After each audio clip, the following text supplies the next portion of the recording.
masaktan ibig sila. Ay tagi ay handiyo kung sisiba matulong na tao jagi. Ay tagi ay handiyo kung sisiba matulong na tao jagi.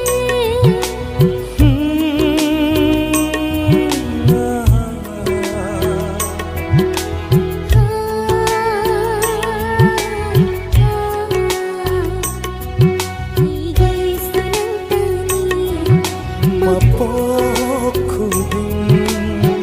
thong na bay itela tam kabanso.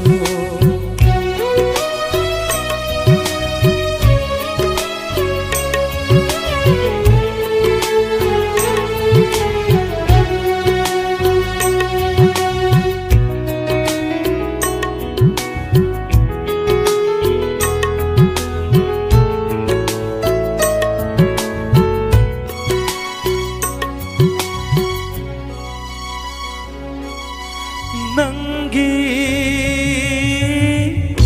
nakutuna lengbiu angau bakundo.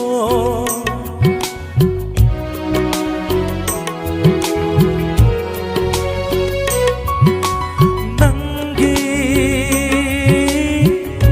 nakutuna lengbiu angau bakundo.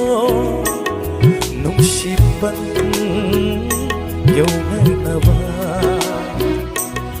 Nungsipan yaw ngay na ba? Hukjagi pamusyanda kulun sa hiduna. Hukjagi pamusyanda kulun sa hiduna. Hindi ba kung sila kay doon nagdakado meron ng mo?